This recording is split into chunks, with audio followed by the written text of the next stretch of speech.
speaking of special, I've always found you to be very special. Oh, Um, I think that you carry yourself with such like groundedness, such grace, and I've seen you in many different environments and you just carry yourself very well. You know how to react to different situations in a very like calm state of mind. To me that's a superpower. I pray for that mm. superpower every single day. Does it happen? Yeah. No. Yeah. But it will, I hope eventually. Oh, Um, yeah. how do you think it's like part of your personality? Do you do certain practices? How do you Mm. stay so composed all the Yeah, time? that's a good question. I was thinking about this a lot, and I think, and for better or worse, I think it's I try to tap into that childlike joy. So I like to be joy led in Yeah. everything I do. So whether that's God giving me joy or me cultivating it or just seeing a spark and wanting that to just carry me so that Yeah. when problems arise, whether it is a nonprofit or, a kid in Watts that has an issue and it's so big, I don't even know how to, deal with it, or if it's a supply chain problem, or if it's a design nightmare that happens quite often. Like it allows me to slow down and just be led with joy and to find those places where I can expand with joy and Yeah. rather than anxiety or rather than like stress. And there Yeah. are plenty of moments that are like that, but I just try to remember every day is going to be different, and every person, every business, and really just try to kind of love the people in front of me in order to understand myself better and understand the projects better. So, yeah. Wow, that's a solid way to think about things because whenever like I've when we were volunteering, I definitely saw the kids like resonate with you, and it's because Mhm. your natural approach is very playful, right? So it makes sense that you use that in all different aspects of life to keep Mhm. fun and like, keep things Yeah. light. So Yeah. I'm gonna start playing more. I Yeah, like that. That's a good I like, just, yeah, yeah, like you can still be dedicated, but it's like dedicated from a place of a core of knowing who you are and what you're yeah, skilled in, and then allowing other people to almost be like dazzled by you, like to be so inspired by you and how you see the world and how you're designing lazy hype differently than anyone else, and really carrying that confidence because you can be proud, but it's also like having this humility and this strength, knowing you did build this, you designed this by yourself. Like, this is incredible, and you're offering this to the world, and what a gift it is to the world. well, Devon, thank you. Always you and your words. Um, so I know just from knowing you for a decade almost now, Mhm. um, there were some health issues. There still slightly are. I'd love Yeah. to hear some holistic ways that you've helped cure yourself, have helped regulate yourself. We're all about wellness, so anything natural, I'd love to hear.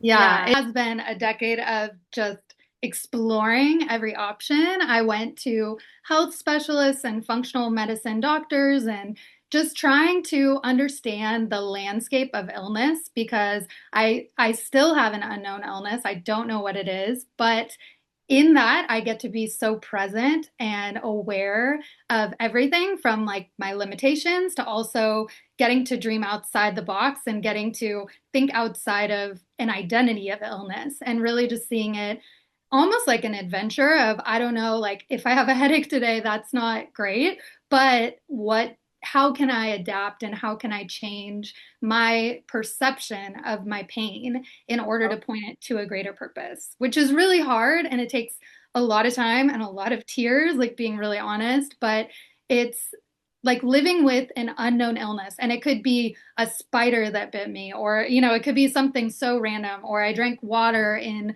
a certain country and I have parasites. Like there could be, or it's stress and it's a dysregulated nervous system. It could be all of them.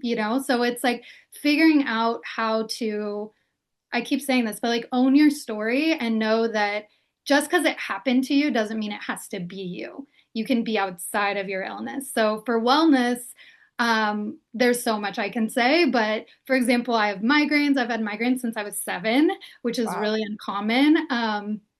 And doctors, I've had, CT scans, MRIs, nerve conduction studies, like everything trying to understand it. And what's fascinating to me is we will never understand the full extent of health and medicine. So it really is up to us to figure out what is the protocol that we need. So for me, I need sunshine. I mean, it sounds like very granola, but like No, I it's need true. sunshine, I need vitamins, I need kale.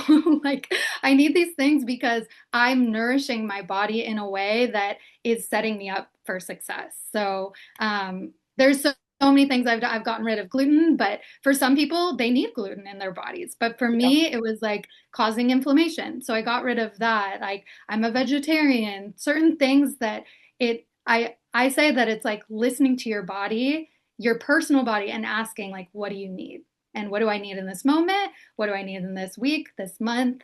And then kind of creating your own, I guess, like protocol or program, like wellness program for your individual, health. So creating your toolbox, basically, like your own Yeah. custom, and being attuned with yourself. So asking yourself Mm-hmm. what's going on, and if it means adding kale to your diet, adding the kale. Yeah, it's like instant iron for me, So then iron helps everything else. So it's amazing that we think that, there's one fix because there's really not. There's not even one doctor who can understand our whole body and how it works and our wellness. But that's why like we have to be our own doctor and just we can get advice, we can hear from friends, but it's really about fine tuning what we need individually rather than, following a trend or something. Yeah. What's the best advice you received or that you would give someone? Could even be a quote on how to go about life, uh, going after your dreams, even Mm, if you have health issues or if you feel like you just can't because, everybody has different circumstances. yeah. Yeah. So this will probably be a book one day when I have time to write it, but I really believe dreaming while having an illness changed my life because it allowed me to understand life is short, people matter, loving the people in front of us matter. We don't know how much time we have with other people, or we don't know the battles that other people go through. So finding ways to not let illness be a limitation, but actually provide this avenue for almost this like supercharged joy and presence and getting to connect with like you're connecting with your dream at the most purest level, right? Like it's the purest form because you're under the most pressure. They say, the pressure creates the gem or the clamshell with the pressure creates the pearl. And it's like by seeing that this adversity happened to me, that it actually created this beauty that resulted that wouldn't have happened otherwise. I wouldn't have been as grateful for my everyday or my breath, or I wouldn't be as grateful to even have the ability to dream or to share that dream with someone else. So I think, like with any kind of health situation, and whether it's COVID or I have friends who are diagnosed with cancer, and it's heartbreaking, but I always try to encourage them that just because this is happening to you, your story is almost like it's in a spotlight now, so you can live the story that you want while the illness is happening, if that makes sense. So Yeah. it's like getting to step into this place of dreaming and expansive potential Yeah. because you have the limitation. Yeah. It's just part of the story. It's not the story. Exactly. And it enriches the story. It brings color and wonder and miracles, right? Because you get to Yeah. see how you evolve and you get to see how limiting, like it's almost like a self-limiting belief, right? So like illness as a self-limiting belief, but Yeah. getting to see outside of that and getting to see yourself outside of that. I see. You mentioned like living outside of the box, so it kind of goes back to this. So like if you're somebody that um, feels like they're stuck in a box or a bubble, right? Just I guess dreaming outside of that and actually moving outside of that and knowing that the bubble Hmm. might just be part of the moment and like, but not the Hmm. forever, right? Yeah, yeah, yeah. And like you said, dreaming outside the box, thinking outside the box, using that creativity. I really believe, and I've seen this because of working in places of extreme poverty, creativity is cultivated in places of adversity.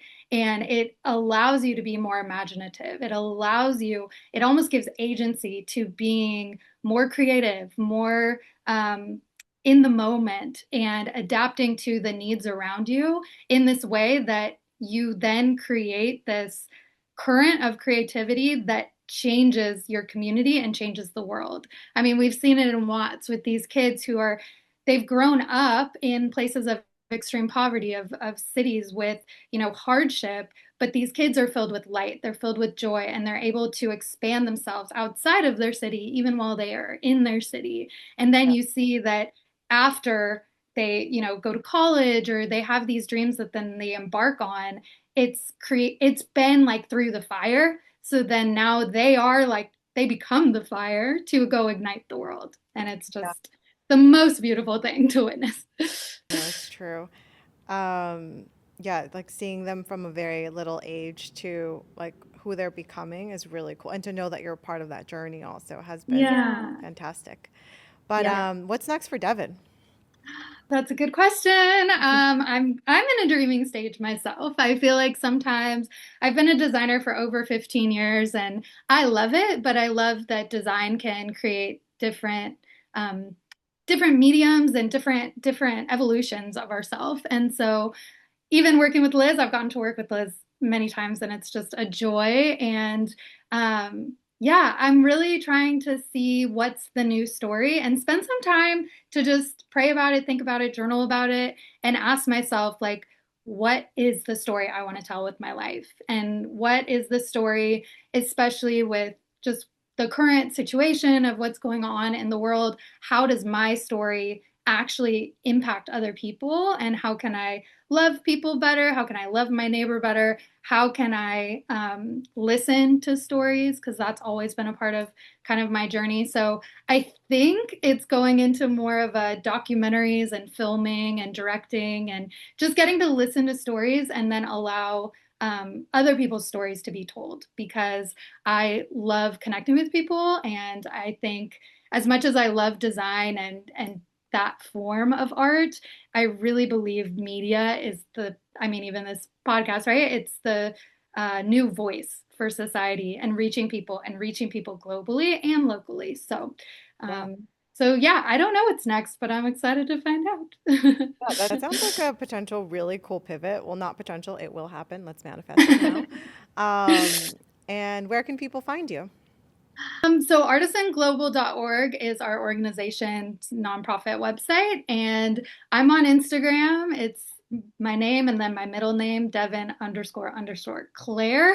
I'm an open book, though. I believe that we're supposed to be connected. So if anybody wants to email me too, you can reach out to Liz. But yeah, I don't want to say I'm hidden because I'm definitely accessible to people, but I'm in this stage where I want the right story to be told. So I'm kind of in an incubation mode right now. So No, that's perfect. And also, I think it's like about protecting your energy, right? One thing that I'm definitely. finding really cool doing this podcast, and that I'm also like, as I'm interviewing different people, my network of people that I'm like, like interviewing for the podcast are like Mhm. so good energetically, like just like solid people that Oh. believe in journaling, mental well being, and like you all speak almost the same language. And it's like such a cool language to understand and be able to have in my life from such amazing people like you. So Oh. thank The you hype. for. We're the hype to lazy type. No, like You're not the lazy though. You're far from we're lazy. definitely not lazy. Yeah, I you're definitely not lazy. You're creating a brand that allows people the luxury of being lazy while also getting to like pursue their dreams, which is the coolest thing ever. yeah, yeah. Like be relaxed. Obviously, it's not, relaxed hype, Exactly. but No, the like, goal is definitely to be more relaxed and yeah, yeah. yeah. You're So cultivating it, Liz, and I mean, it's amazing to witness. And I just believe that once again, like artisan and that that handcrafted work and art and personal connection, it is going to take over AI because people are going to crave that connection. They're going to crave knowing where their clothes are from or knowing their doctor personally. They don't want an AI doctor to tell them about wellness. Like, they don't want ChatGPT to look at their results. They want to hear from people who went to med school, you know? So I just, ChatGPT has been my therapist lately, so okay, I'm but no yes, I judgment. know what you're saying. Judgment, but I just believe that the artisan wave, just like sustainability, it is going to carry people and lift people up in ways that we have no idea yet, but it's going to really shape and change the world. And it's going to be, I think it's going to be really beautiful. It'll be a more connected world and a more global minded world, where you're going to be able to, and maybe it is even utilizing AI, but take a conversation that you have with someone in Malaysia, translate it and develop a product and have it at your door, in a few days' time. That is true. And Like very fast. yeah, and it's just incredible now because it used to take months to ship things, or Yeah. it took money to even connect online, like these different things. So, yeah, I think like Lazy Hype is it's a road and an avenue to the future of sustainability, and I'm so excited for you. Well, thank you. Thank you for being on the podcast. Thank you for inviting me. And I can't wait to see you soon. I miss you. I know. I know. I miss you too. It's always a pleasure to design the most crazy ideas into a reality. Well, thank you. Thanks, Liz.